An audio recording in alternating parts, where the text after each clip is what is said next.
Olá, graça e paz, eu sou a teóloga Márcia Euca e este é o programa Me Explique a Bíblia. Nós vamos estudar hoje o capítulo 15 do livro de Atos e neste capítulo a gente vai ver algumas discussões entre os membros das igrejas, da igreja central e das outras igrejas, por questões doutrinárias. Bem, tem inclusive um atrito entre Barnabé e Paulo, por causa de João Marcos. Então o texto vai começar falando assim: chegaram a Antioquia alguns homens da Judéia e começaram a ensinar aos irmãos: a menos que sejam circuncidados conforme exige a lei de Moisés, vocês não poderão ser salvos. Paulo e Barnabé discordaram e discutiram energicamente. No Antigo Testamento, Deus havia feito uma aliança com Abraão, conhecida como Aliança Abraâmica. Então, nesta aliança, para poder fazer parte do povo de Deus, era necessário que os homens fossem circuncidados, Se não fossem circuncidados, não estavam aceitando a aliança com Deus. Bem, mas acontece que a aliança abraâmica, ela está relatada, ela está contida na história do Antigo Testamento. Testamento, acordo, aliança. Então, é a antiga aliança, é o antigo acordo. Mas agora nós estamos dentro do Novo Testamento, da nova aliança, Após a crucificação e ressurreição de Jesus, foi selada então uma nova aliança conhecida como Nova e Eterna Aliança, ou alguns textos falam aliança de sangue, Por isso, agora então nós temos o Novo Testamento, ok? Então, porque através do sangue de Jesus nós podemos fazer parte do povo de Deus, não precisa circuncisão, Mas o que estava ocorrendo ali é que haviam duas classes de pessoas neste contexto do livro de Atos. Haviam os judeus, que participaram da antiga aliança, foram circuncidados para poder fazer parte do povo de Deus. E eles consideram que o Messias veio só para eles, só para aqueles que eram circuncidados e faziam parte do povo de Deus. E agora, então, está sendo ingressado na igreja outra classe de pessoas que são os gentios. Gentios são pessoas, são homens, mulheres, crianças, que não fizeram essa aliança abraâmica. E eles, então, cultuavam outros deuses, vieram de outras religiões. E aí, então, esses cristãos, que eram judeus antes, eles estão exigindo que os gentios também sejam circuncidados que nem eles, para poder receber a salvação através de Cristo Jesus. Então, Paulo e Barnabé ficaram muito irritados ao saber disso, porque foram eles que fizeram todo aquele trabalho de evangelização, ensino doutrinário lá em Antioquia. Então agora esses judeus viajaram até lá sem ordem de ninguém e estão tentando fazer com que esses gentios, que agora são cristãos, que se converteram ao cristianismo, querem que eles façam a circuncisão. Então a igreja resolve mandar os dois para Jerusalém, junto com alguns cristãos de Antioquia, para testemunhar tudo que está acontecendo em Antioquia, para ir conversar com a liderança da igreja. A liderança da igreja ficava localizada em Jerusalém, era lá que ficavam os apóstolos e os presbíteros. A igreja decidiu enviar Paulo e Barnabé a Jerusalém, junto com alguns irmãos de Antioquia, para tratar dessa questão com os apóstolos e presbíteros. No caminho, eles pararam na Fenícia e em Samaria para visitar os irmãos e contaram que os gentios estavam se convertendo, o que muito os alegrou. Paulo e Barnabé aproveitaram para viajar, para visitar cristãos de Fenícia e Samaria, para ver como eles estavam. Na realidade, Paulo não dava um passinho, sem aproveitar para evangelizar alguém que estava no caminho. E Barnabé seguia a mesma linha. Mas quando eles chegaram em Jerusalém, encontraram mais alguns cristãos que ainda não haviam entendido essa nova aliança, né? Que a nova aliança agora é Jesus, não é mais a circuncisão. Ouça. Quando chegaram a Jerusalém, foram recebidos pela igreja, pelos apóstolos e presbíteros, e relataram tudo que Deus havia feito por meio deles. Contudo, alguns irmãos que pertenciam à seita dos fariseus se levantou e disse: é necessário que os convertidos gentios sejam circuncidados e guardem a lei de Moisés. Os apóstolos e presbíteros se reuniram para decidir a questão. E houve então o primeiro concílio da igreja, chamado de Concílio de Jerusalém. Concílio ou sínodo é uma assembleia, dos líderes da igreja para decidir questões da igreja. Então esta foi a primeira vez que nós vemos na história da igreja uma assembleia dessa, para decidir questões doutrinárias, Esse concílio foi para abordar circuncida, não circuncida, precisa, não precisa, quais são as regras que nós temos que impor, baseados nos ensinos de Jesus para esses novos convertidos. Então esses cristãos que estão vindo do paganismo, eles precisam passar por algum processo a mais antes de ser batizado. Como vamos fazer? Então esse sínodo, esse concílio foi para decidir essas coisas. Depois de uma longa discussão, Pedro se levantou e disse: irmãos, vocês sabem que há muito tempo Deus me escolheu para falar aos gentios, a fim de que eles pudessem ouvir o evangelho e crer. Deus conhece o coração humano e confirmou que aceita os gentios a dar a eles o Espírito Santo como deu a nós. Deus não fez distinção entre nós e eles e os purificou por meio da fé. Por que vocês estão provocando Deus sobrecarregando os discípulos gentios com um jugo que nem nós e nossos antepassados conseguimos suportar? Cremos que todos nós e os gentios somos salvos da mesma forma, pela graça de Deus. Pedro está falando isso por causa daquela experiência que ele teve, da visão do lençol cheio de animais, puros e impuros, e o Espírito Santo falou para ele: olha, Pedro, você não tem direito de considerar impuro o que Deus considerou puro. Então Pedro entendeu direitinho, porque esse episódio foi quando ele foi pregar a primeira vez aos gentios lá na casa de Cornélio. Então Pedro viu pessoalmente, Pedro comprovou que o Espírito Santo foi derramado sobre os gentios até mesmo antes deles serem batizados lá na casa de Cornélio, Então ele está falando assim: o Espírito Santo se derramou sobre eles sem exigir deles circuncisão nenhuma. Quem somos nós agora para colocar jugo sobre essas pessoas, inventar mais coisas para elas fazerem? Nem os nossos antepassados conseguiam cumprir toda a lei, Então, aí quando Pedro terminou de falar, foi a vez de Tiago dar a sua opinião, E aí ele vai lembrar aquele povo ali que está no concílio das profecias, Do Antigo Testamento haviam várias profecias sobre o Messias, mas também haviam várias profecias sobre a conversão dos gentios. Então Tiago vai dizer: quando terminaram de falar, Tiago se levantou e disse: irmãos, ouçam-me. Pedro lhes falou sobre como Deus visitou primeiramente os gentios para separar dentre eles um povo para si.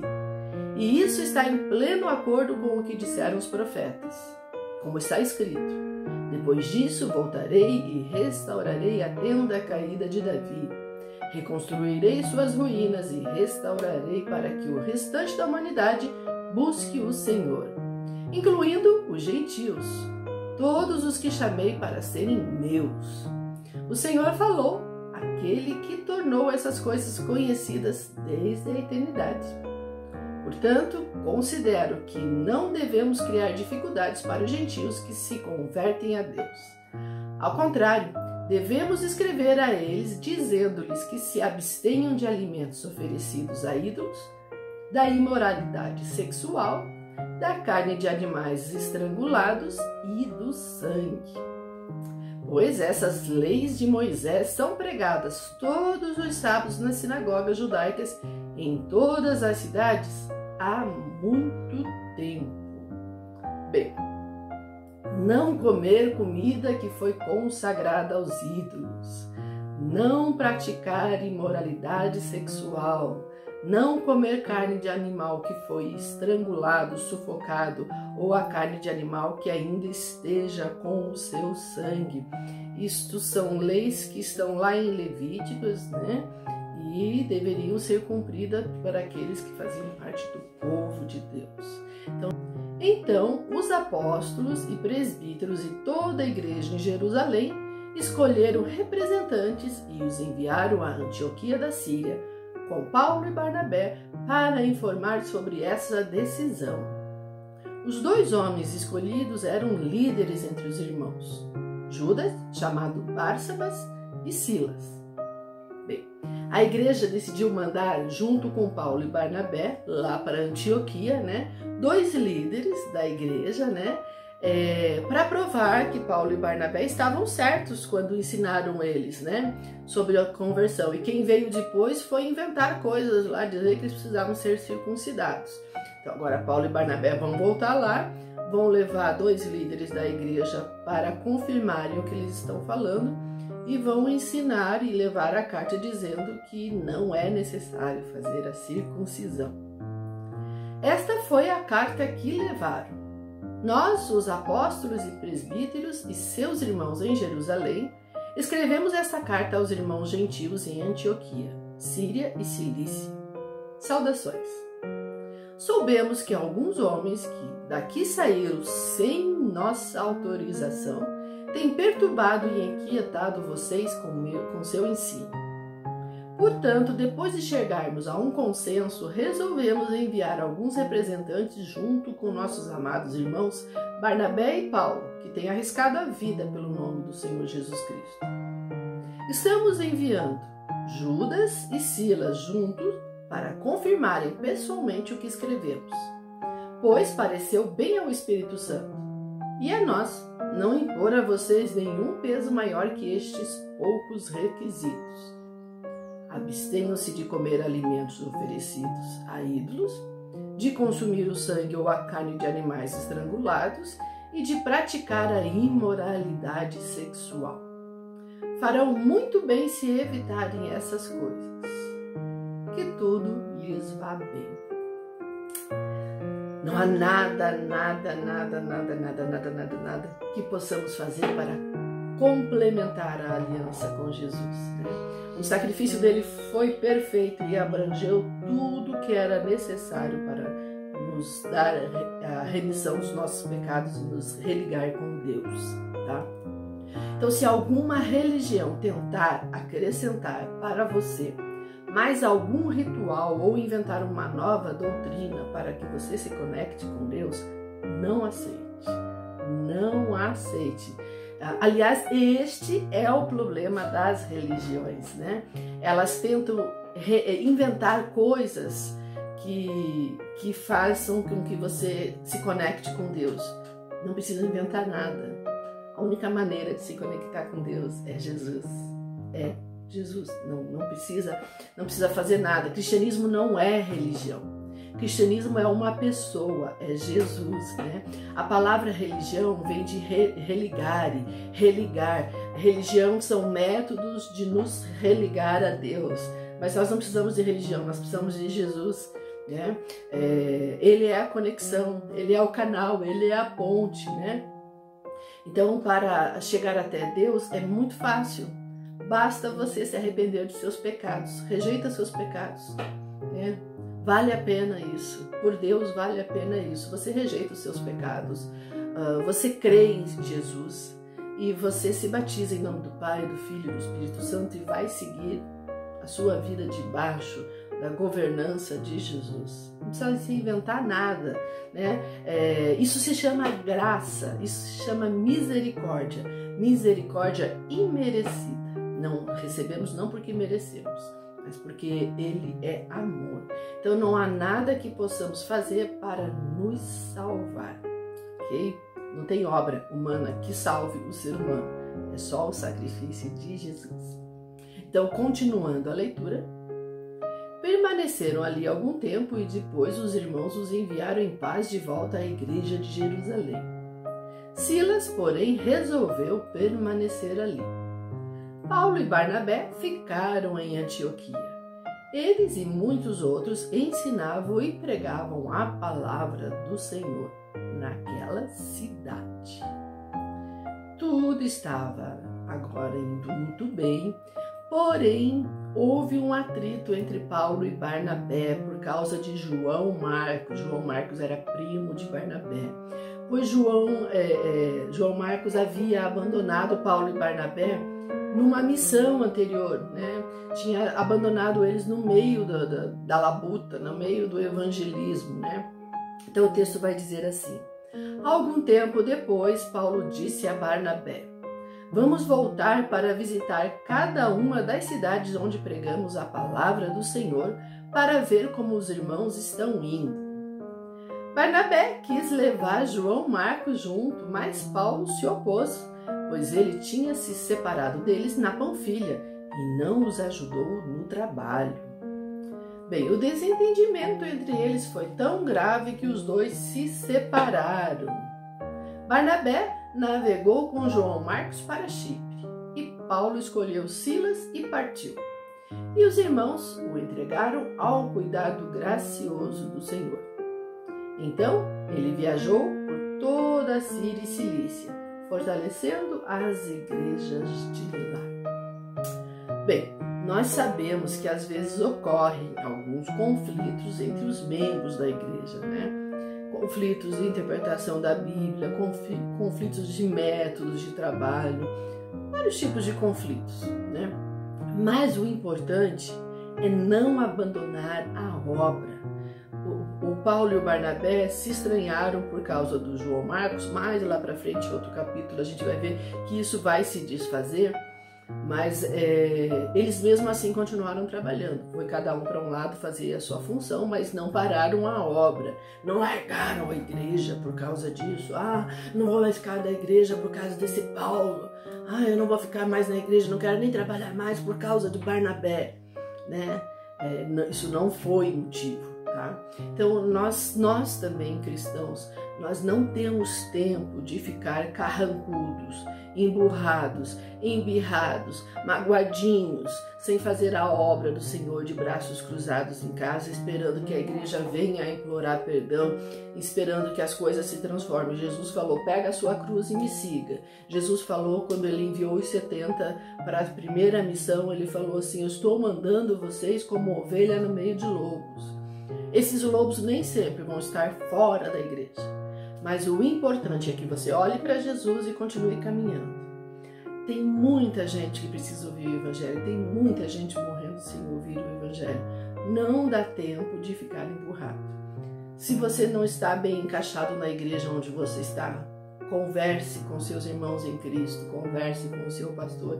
Se você acha que não há como você continuar no meio deste grupo, que você não produz ali, que você não concorda com a doutrina, deve haver alguma igreja onde você se encaixe. Ore ao Senhor Jesus, peça isso, porque o que você precisa é apresentar Jesus para as pessoas. Existem muitas pessoas tentando encontrar a Deus de maneiras erradas, através de religiões, subindo as escadarias de joelho, açoitando-se a si mesma para pagar os seus pecados, fazendo várias coisas, quando a misericórdia é de graça, a salvação é de graça através de Cristo Jesus. Mas como eles vão crer se não tem quem pregue? Então assim, deixa de lado as suas necessidades pessoais, porque Jesus deixou de lado todas as suas intenções para cumprir as intenções de Deus, que era o plano da salvação. Ele negou a si mesmo. Você tem que negar a si mesmo também, porque você é um cristão, você é um imitador do seu mestre, o seu mestre é o Cristo Jesus, humilde servo do Senhor. Então assim, tem problemas na igreja? Tem momentos bons? Tem. Você está sozinho, você não está em nenhuma igreja? Lembre-se, Jesus sempre usou o exemplo de pastor e ovelha para falar da sua igreja. A melhor maneira para um lobo atacar uma ovelha é fazer com que ela se separe do rebanho e fique sozinha e que ela fique longe do pastor. Então você precisa pensar nisso. Aprove a Deus decidir que Ele quer que o seu corpo seja uma coisa só e não vários corpos separados. Então assim, nós somos um braseiro, o fogo do Espírito Santo está sobre esse braseiro. A brasa que fica um pouquinho mais para a beirada do fogo central, ela começa a ficar morna. Então eu aconselho você a conversar com Cristo Jesus, pedir que Ele envie até você alguém que te ajude a superar as suas mágoas, a desabafar, a te apoiar, né? Porque eu sei que às vezes existem algumas mágoas que são difíceis realmente, mas o que você não pode é parar de servir ao Senhor, parar de estar conectado com a igreja, que é o corpo de Cristo, Ele é a cabeça desse corpo, por causa de alguns irmãos, né? Pode deixar que o Senhor vai fazer a justiça, entrega na mão do Senhor e Ele vai fazer a justiça para a outra pessoa e para você também, ok? Então esse foi o capítulo 15 do livro de Atos. Te aguardo no próximo programa. Seja abençoadíssimo em nome de Jesus. Que Cristo Jesus cure as mágoas do seu coração, mágoas que a igreja possa ter te feito, né? Homens falham, mas Jesus nunca falha. E siga em frente anunciando o Evangelho da salvação. Amém.